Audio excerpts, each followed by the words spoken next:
Hi, welcome to task session 2. Let's go through it. Hoping you're doing well so far from the task session 1. I'm slightly on edge because this might not be as good a broadcast hopefully as you found the last one. My son's downstairs and it's really putting me off. I just wanted to mention that what we're doing here I've been doing for, as I said, quite a long time, and the advice that me and other personal trainers are giving out is finally being caught up with by the local media. I actually bought the Sun, it was the Sun the other day, of all papers, because they'd run out of my normal one, which of course is the Guardian.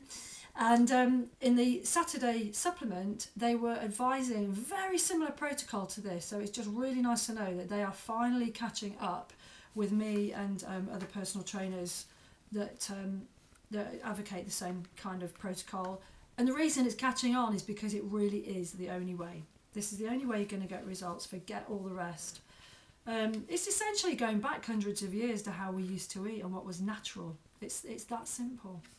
But you'll learn more about this as we go along. To recap from the last session then, basically if you're local, I want you in to do your body composition. We did some today. We need a headshot to go with that, and then you're going to get that stuck on the gym walls. I've been sticking those up today, this evening.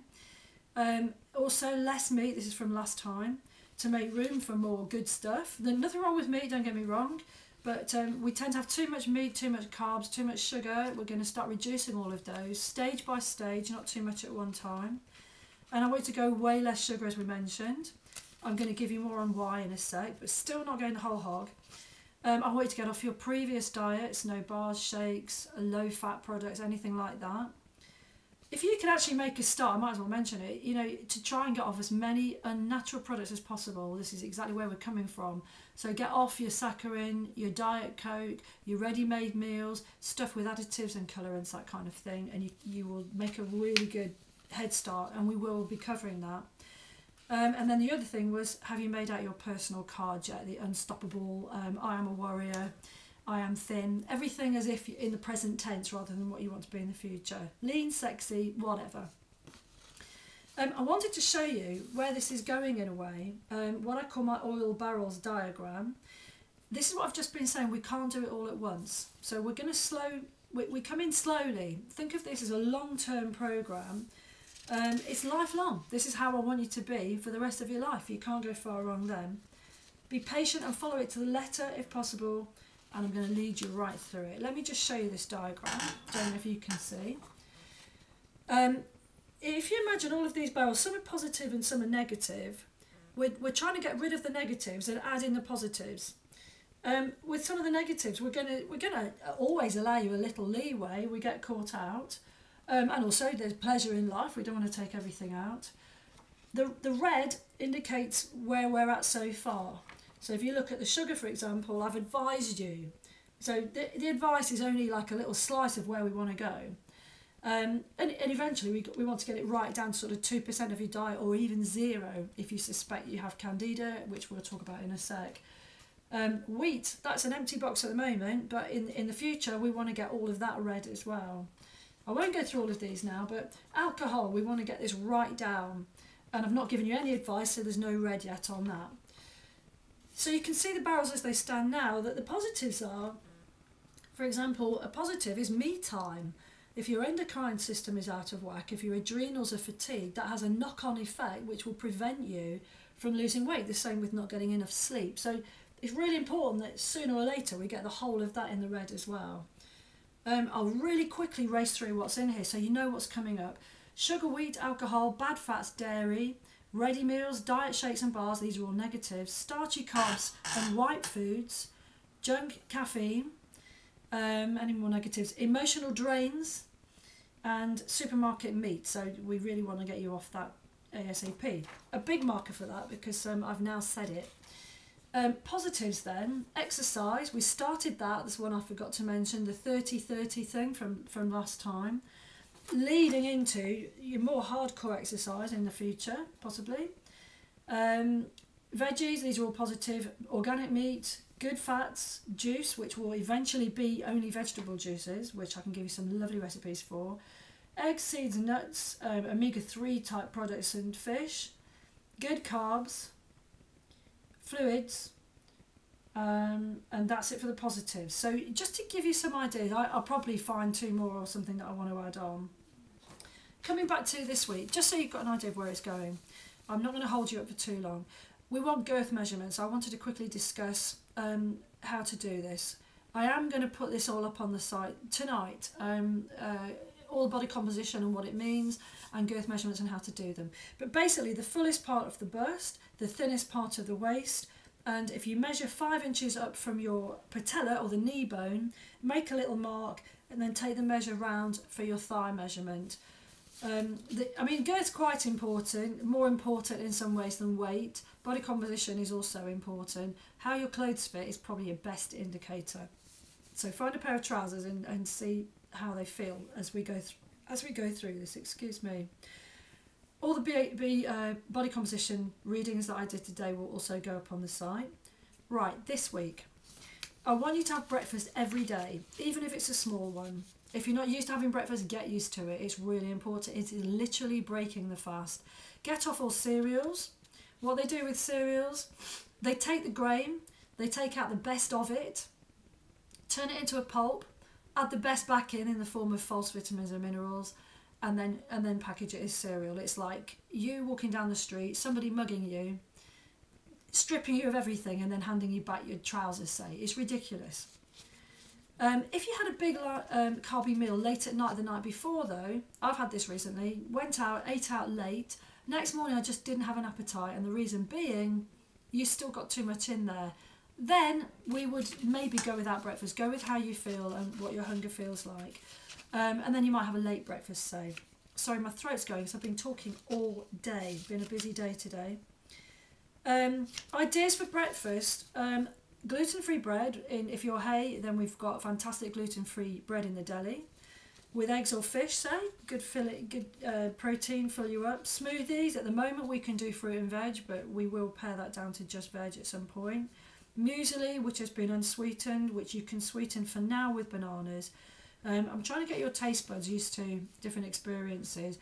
Our taste buds are generally spoilt, and the simpler the food, the better everything will start to taste, because you'll just get to appreciate the finer things in life instead of sugar and the richer taste. Now, the other thing I want to start thinking about this week is wheat. Thinking about and trying to notice what products have got it in and where you could take it out. There's loads of wheat alternatives. Again, this is just a little leader. I'm going to give you more about wheat in the future. Having said that, if you suspect you have a wheat intolerance, try going without. Seriously, find the alternatives. I'm going to also give you a good idea at the end of this broadcast, if you like, as to how you can find everything on this site. If you bloat when you eat wheat, has it ever occurred to you this could easily be telling you something? Why do we bloat? Because the body sees wheat as a toxin and other products or food groups. As soon as the body senses that it's got a toxin, it will race water to the area to try and dilute it, and that is what's happening. How many women have I spoken to over the years whose tummy bloats up? That's why. If you do bloat, it's definitely trying to tell you something. So avoid wheat. If you're really gluten intolerant, there's lots of different glutens, by the way. It's not just one thing, gluten. You might also be intolerant to rye and barley, and if you're super sensitive, even to oats, which I had a problem with for a while. Sugar, why lose it? Very quickly, it adds no nutritional value whatsoever. If you have candida, and I'm going to give you a link to this as I type this up later, sugar is feeding that candida, and candida leads to so many different symptoms I honestly don't know where to start. I gave a list to somebody today. Tiredness, muzzy-headedness, candida, rashes, irritability, skin problems, fungal problems, so many different things. It's actually hard to list them all. The other reason to stop diabetes is you are teasing your pancreas, your insulin levels are continually being messed about with, and you may pay the price one day with diabetes. I'm going to give you a link, 146 reasons why to avoid sugar. It's quite an old link of mine, it's a good one. When I decide that is the time's right to go completely sugar-free, I'm going to give you some supplements. I'll give you a week notice so you can get these supplements from me or online or whatever. that may well help you and your cravings for sugar, because God knows there's enough of us with a problem out there. For now, bananas are a great alternative. I'm not really going to stick with fruit for much longer, but it's a good one for now. Or get the darkest chocolate you can get. Green and blacks are good. Now, my tip is, on this site, if you go to forums, I think you need to click on forums, and then at the very top you'll see a magnifying glass. If you're interested in any subject, you've got a little box to put words in. So for example, if you were looking up Candida, is a good one actually, put Candida, and it will then direct you to every discussion we've ever had on this site, and there's a lot that relate to Candida or sugar. Whatever keywords you put in, if I've tagged them or if the writers tagged them, that article will come up. Last thing for this time, I want you to write a letter to your body. Again, I'm going to give you a link for that now. This is an incredibly powerful exercise to do. It has changed my life, definitely. I did mine a couple of months ago, and I've made some really strong changes. And actually, it's something I might revisit. It's a really good idea. Please go to the link I provide and have a look at me and some of the girls and what we've put up. It's really honest, so remember, confidentiality is key. And there's a link there for celebrities that have done the same exercise, which is where I've got the idea from. Works really well. Think of it as if you're writing a letter to your body, as if it was a friend that you were thanking. Think of everything it's been through, right from the heart, short or long, it's up to you. Such as childbirth, yo-yo dieting, stuff you've put it through, operations, possible abuse and possible recovery from that. Anything that would make you feel the gratitude we should all feel for basically how it bounces back is an amazing, amazing piece of engineering. And that's it. Write it down. Better still, post it here for us all to see, because writing the truth is incredibly cathartic. Trust me on this one, it's a very good one to do. Last thing for this week, and I will list this lot, aim for good sleep. Makes a massive difference to your life. That's it. One last little thing. If you feel you are in any way doubtful about anything on this programme, from a medical point of view, feel free. I should put a disclaimer in really. I have absolute faith in this, but if you feel that you want to check it out with your doctor, I cannot see why they would not endorse it wholeheartedly. It's all the best advice. Doctors aren't always the best nutritionally, in my opinion, but that is only my opinion. The other thing is, if you're on this programme and you're not proactive, I do reserve the right to pull you from the site. And I promise you, I don't mean that in any other way than the fact that other people are going to be proactive. They always are. And then we got the ones that are just sitting on the sidelines not doing anything, or even necessarily joining in the programme. If I get those vibes, I'll write to you privately on this site, and then if we get nothing from you, the membership will come off, because it's only fair. It's only fair, really. There's a lot of work gone into this, as I'm sure you appreciate, and we're really interested in action takers. First and foremost, the action takers will get the results. Thanks for listening. Next broadcast I will do Monday, and that might not help in future time, so Wednesday, Thursday, Friday, Saturday, Sunday. So about 6 days, check in, and keep writing on the forums and let us know how you get on. Thank you.